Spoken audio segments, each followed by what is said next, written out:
everybody, it is Julie. Welcome back to Pages and Pens. Today we are here with day 5 of ContemporaryAThon. Let's jump right into it.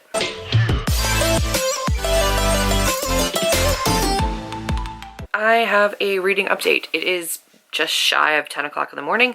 I went to work this morning, came back, and listened to and simultaneously read the end of Love and Other Words by Christina Lauren.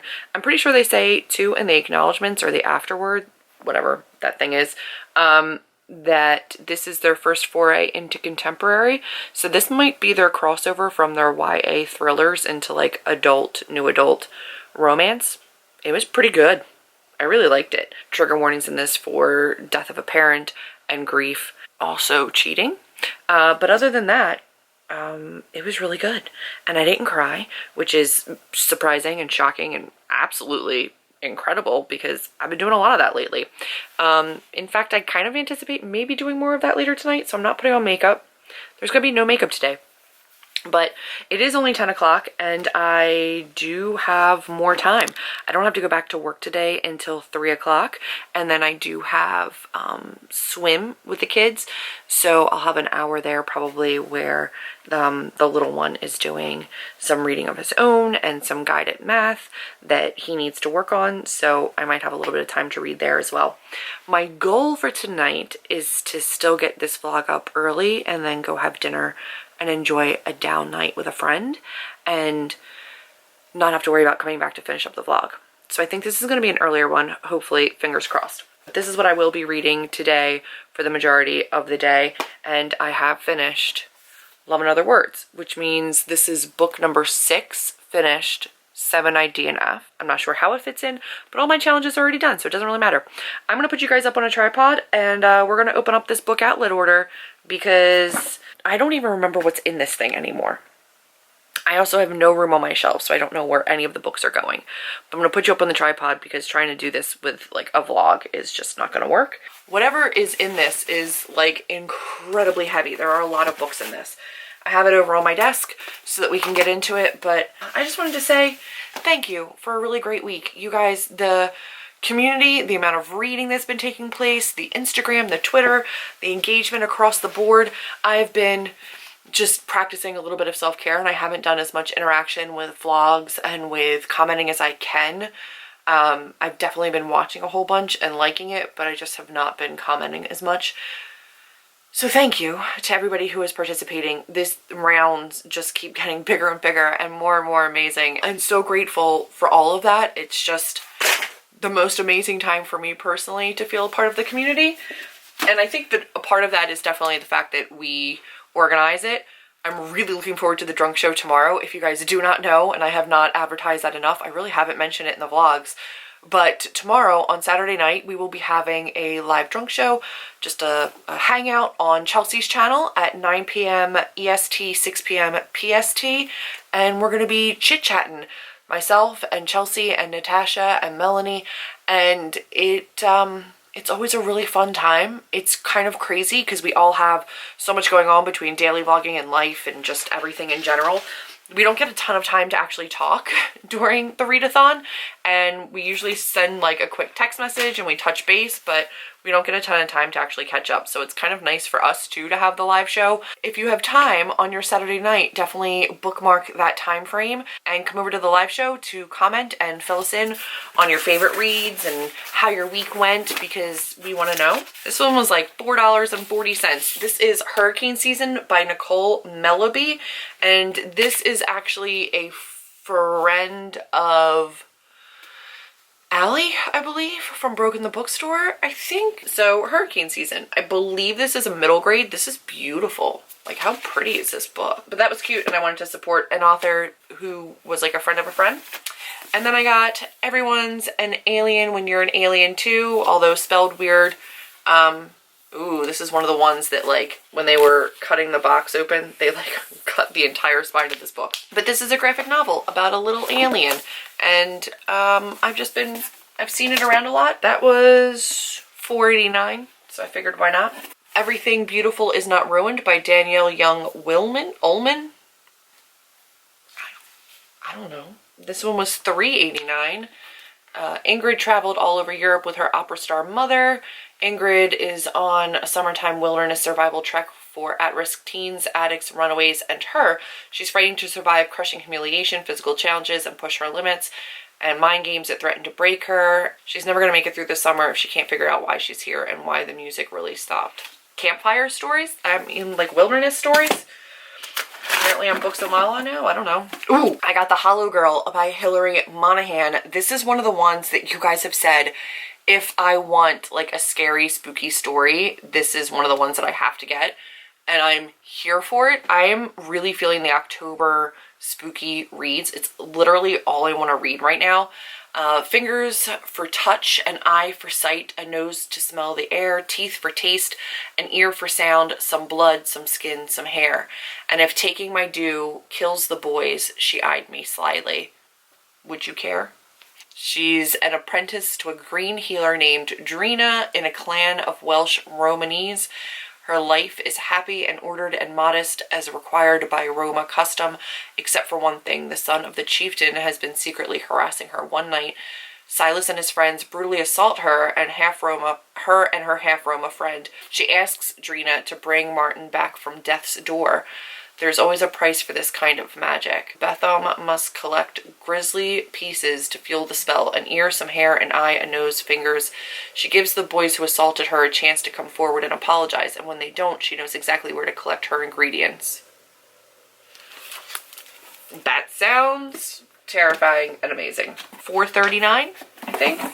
Then I got Emergency Contact. I have not read Permanent Record yet, but everybody's been loving it recently, so I figured I would get Mary H.K. Choi's first one. I know this one's a little bit more polarizing. I don't know. I've also had people that really, really love Permanent Record, and then another friend who read Permanent Record for ContemporaryAThon and really didn't like it. So I'm a little bit nervous about this one, but we will give it a try. Emergency Contact was $3.89. Fragile Like Us by Sarah Bernard. I love Sarah Bernard, and I have been trying to collect her books. I prefer the UK covers, but for this one, until I know if I like it, I figured this one was fine. This one was $3.29. She wrote A Quiet Kind of Thunder, and I really enjoy her writing, so I'm excited to read this one. This one is about best friends Katie and Rosie, who are inseparable. Their differences have brought them closer, but as she turns 16, Katie begins to wish that she could be a little bit more like Rosie, confident, funny, and interesting. Then Suzanne comes into their lives, beautiful, damaged, and exciting and mysterious. Things get a whole lot more complicated. Her past is revealed, her present starts to unravel. Katie begins to see how much fun a little trouble can be. Katie's about to learn that downward spirals have a momentum of their own. I was brave, she was reckless, we were trouble. I'm here for that. Then I got Summerbird Blue. This one is by Akemi Dawn Bowman, and I have still not read Starfish, but this book is too pretty not to own. I don't know anything about it, and I think I kind of want to go into her books not knowing that much about them, but this cover is just too pretty, and I can't wait to put that on my shelf. Okay, Geek Girls. This one is The Secret Loves of Geek Girls by Hope Nicholson. This is an anthology with stories by Margaret Atwood, Marjorie Liu, Mariko Takemi, Marguerite Bennett, and more. This looks like it could be a contemporary non-fiction anthology mixing prose, comics, illustrated stories about the lives and loves of an amazing cast of female creators. That might make it onto a ContemporaryAthon, who knows. And we have another one that has been recommended to me if I like spooky, witchy things. This is War for the Oaks by Emma Bull. This might have been an urban fantasy recommendation. This was first published in 1987, winner of the Locus Award for Best First Novel.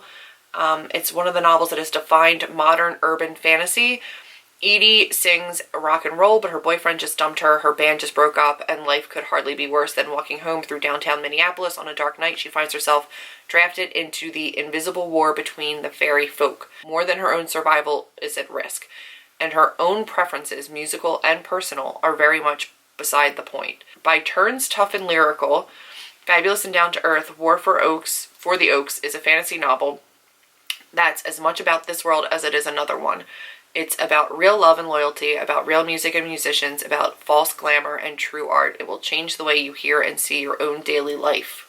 So, fae urban fantasy, and chalk that one up to like just research that I'm doing. Secrets of the Geek Girls was $4.89. War for the Oaks was $5.49. Summer Blurred Blue was also $5.49. And then the last one that I got is Always Never Yours, and Always Never Yours was $6.49. This was the most expensive book in the haul. This one is by Emily Wibberley and Austin Siegman Broca, who I believe are now married or engaged or getting engaged. And if I'm being honest, is their other book, the pink one, and I've never read it, but this one was really affordable there. So, oh my gosh, that color is beautiful, and the end pages are pink. I don't know very much about this, but I am pretty excited to read from them because I've heard a lot of people that really, really love their writing, and this is just a beautiful cover. So, this one got added into the haul as well. And that is everything. So this was that's my stack of books, y'all. I'm pretty happy with it. I think that's a pretty decent haul. I have some contemporaries, the graphic novel, a couple like urban fantasy and like spooky ones. I'm really excited for Hollow Girl. I'm really excited for War for the Oaks. 2 graphic novels, some contemporaries, I think a middle grade. I'm pretty sure Hurricane Season is a middle grade. I'm not mad at that. Way to go past Julie for like grabbing some good books. These were on sale. I forget which sale it was, but they were $50 for all of these. And there was 1, 2, 3, 4, 5, 6, 7, 8, 9, 10 books. I will take it. So that has been my book outlet haul. It is all of 10:05 and I don't go back to work until 3. So I'm going to go and read Get a Life Chloe Brown, and I will update you guys a little bit later on how my reading is going. Oh, I've got the itchiest nose. That's going to be it right now for this update, and I'll touch base with you guys super soon. Hey guys, so check in about an hour after I just filmed my haul, and I'm about an hour into Unteachable. Dude, I think I have like 9 hours remaining. This writing is so intense. These stories are always so incredibly intense. But I'm finding that I really, really like them. And I also really love the writing style. I feel like I need to like physically own these so that I can like mark them up and really dive deeper into them. They're super gritty. I don't care how young these characters are. This shit is not YA. Anyway, also, I don't think I mentioned it when I was talking about it earlier, but I'm going to go ahead and do 4 stars for Love and Other Words. It wasn't perfection, but it was damn good for a Christina Lauren, especially for like one of their first contemporaries. 4.25. I'm going to go ahead and do 4. It's not like a 5-star read. The slow burn of the friendship into lovers, and especially their like obsession with reading and words and building this little like world for themselves in this little library. It's like, it speaks to like a part of my heart. And I'm like, I didn't have that growing up, like a little best friend that you could like fall in love with, but I wish I did. It's so cute. I mean, things take a turn later, but it's so cute and so pure at the beginning. I don't think I can continue to read Unteachable. It's like, it's doing things to my lady bits. It's Smexy. It's Smexy in a naughty way. And I gotta go back to work eventually, so I'm gonna pause that one for a minute. I've decided to not actually physically read Get a Life Chloe Brown because I need to get a life. I'm just gonna give you the quickest of overviews. I'm gonna clean my room and I'm gonna listen to an audiobook because this is what I'm currently working with. Like I can't right now, like just clothes overflowing everywhere, like literally everywhere. Just a giant pack of toilet paper that needs to be put away. This needs to be organized. I got wine for the drunk show. My bed hasn't been made in I don't even know how long. My whole entire counter over here is like unhauled books that need to get final place. An old bowl, like this is not horrific. It's not good, and it's starting to stress me out. And it takes a lot for clutter to stress me out, but it's stressing me out. That's what I'm gonna go do right now. Okay, bye. It is 1:30. I have done a little bit of reading. Not a ton, but a little bit. I got busy with some other things. An hour and 45 minutes into Unteachable by Elliot Wake, which is very confusing. I understand the name change. It's just, I'm surprised that they haven't updated covers or like Goodreads information. Anyway, so Elliot Wake's Unteachable. It's a ride. It's a full ride. And then I did read a little bit more of Get a Life Chloe Brown by Talia Hibbert. I am 100 pages in exactly. I'm liking it. It's cute. I still don't quite, I mean, I don't know. it's cute. I'm enjoying it. And I'm enjoying the like flirtation back and forth, but it's also a little bit frustrating because our main character seems pretty unlikable in the eyes of our main love interest, but not really that unlikable in general. Like, they kind of get under each other's skin, but I don't know how believable it is because neither one of them are actually being nasty to each other, but they think they are. I don't know. Anyway, enjoying that. Like I said, I do have plans with a friend tonight. I do anticipate that I'll have more time to physically read later. And then Saturday, which is tomorrow, I will be heading out to meet Jackie for Barnes & Noble and lunch, and so I'll take you guys with me book shopping. I don't know what I'm going to get yet. I kind of just usually go off my Amazon wish list and see what I can find, but I have a gift card that I got for Barnes & Noble for my birthday, so I will be grabbing a couple things and I will haul that for you. Saturday night is the live drunk show on Chelsea's channel, just as another reminder there. And then Sunday, I actually will be going to my sister's house and staying there for the night. So the vlog will either be up really late Sunday night or Monday at some point, but I will do a Saturday, Sunday combined vlog because I just don't know that I'm going to have time to get all of that done. Oh man, I am tired. I'm very much looking forward to sleeping in tomorrow morning, and I don't think I'll be out that late tonight because I'm beat. But that's it for now. Son of a beach. It is Friday at 6:30 and I am done work and I have a reading update for you. I have a couple of tabs for just really cute stuff, and I'm further into Talia Hibbert's Get a Life Chloe Brown. I'm on page 166 and I do not want to put this down.